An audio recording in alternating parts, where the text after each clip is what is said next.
నమస్కారం, welcome to GK news 9. జై జాగృతి. ఈ రోజు కవితక్క జన్మదినం పురస్కరించుకొని పెద్ద ఎత్తున కార్యక్రమం కరీంనగర్ జిల్లాలో అంగరంగ వైభవంగా జరిపిస్తున్నాము. కవితక్క నాయకత్వాన్ని మహిళలందరూ కోరుకుంటున్నాం. అక్క పేదల పక్షాన ప్రజల పక్షాన నిలబడి ఉంటుంది కాబట్టి అక్కకు ఆయురారోగ్యాలు అష్ట ఐశ్వర్యాలు ఉండాలని చెప్పేసి ఆ భగవంతుని కోరుతూ Jai Telangana. Happy birthday to you కవితక్క. Happy birthday. Happy Telangana. Jai Jagruthi. జై కవితక్క. ఈ రోజు తెలంగాణ జాగృతి అధ్యక్షురాలు కల్వకుంట్ల కవితక్క గారి జన్మదిన సందర్భంగా కరీంనగర్ లో మార్నింగ్ ఉదయం మొదలుకొని సాయంత్రం వరకు చాలా కార్యక్రమాలు చేపట్టాము. తెలంగాణ చౌక్ లో కేక్ కట్ చేసి సంబరాలు జరుపుకున్నాము. అలాగే వృద్ధాశ్రమంలో కూడా పళ్ళ పంపిణీ ఉంది.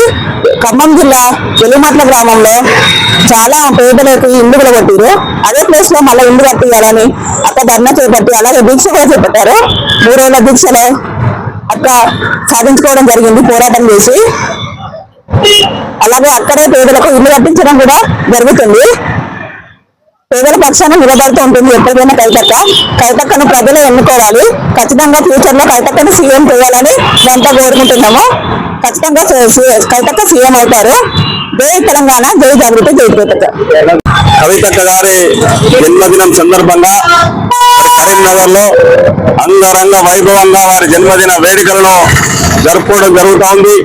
ఈరోజు ఉదయం నుండే ఆలయాలలో అర్చనతో మొదలై మరి అక్కడనే పేదలకు అల్పాహారం పంపిణీ కానీ మరి ఇప్పుడు తెలంగాణ చౌక్లో కేక్ కట్ చేసి ఒక భారీ కేకును కట్ చేసి వారికి జన్మదిన శుభాకాంక్షలు తెలియజేయడం కానీ మరి ఇక్కడ నుండి వృద్ధుల ఆశ్రమంలో పళ్ళ పంపిణీ కానీ అదేవిధంగా అన్నదాన కార్యక్రమాలు కూడా కరీంనగర్ జిల్లాలో చాలా బ్రహ్మాండంగా కార్యక్రమాలు జరుగుతూ ఉన్నాయి.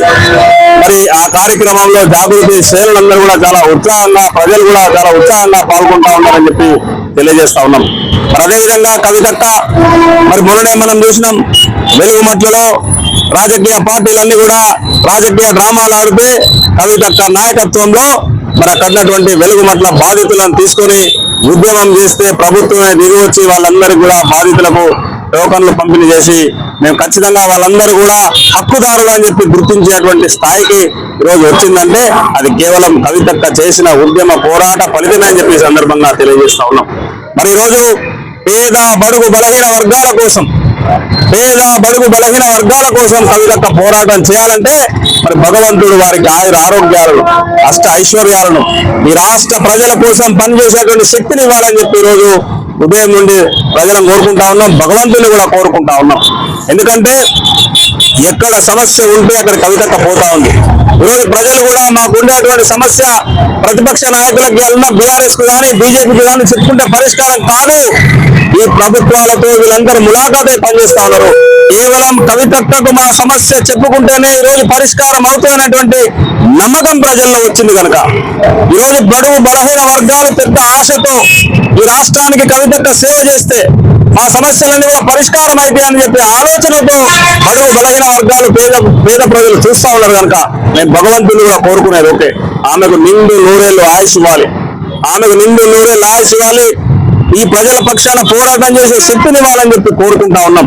ఎందుకంటే ఈ దేశంలో ఈ రాష్ట్రంలో మనం అందరం కూడా చూసినాం ప్రజల పక్షాన ఎవరు పోరాడినా ప్రజల వైపు ఎవరు నిలబడినా ప్రజలను వాళ్ళని హక్కున చేసుకొని వారికి నాయకత్వం అప్పచెప్పేటువంటి పరిస్థితిని మనం చూస్తా ఉన్నాం. కనుక రేపు పొద్దున కూడా తెలంగాణలో తొలి ముఖ్యమంత్రిగా కవితక్క అయ్యేటువంటి అవకాశం ఉంది కనుక మహిళా ముఖ్యమంత్రిగా తెలంగాణ తొలి మహిళా ముఖ్యమంత్రిగా కవితక్క అయ్యేటువంటి అవకాశం ఉంది కనుక ప్రజల్ని కూడా కోరుతా ఉన్నాం.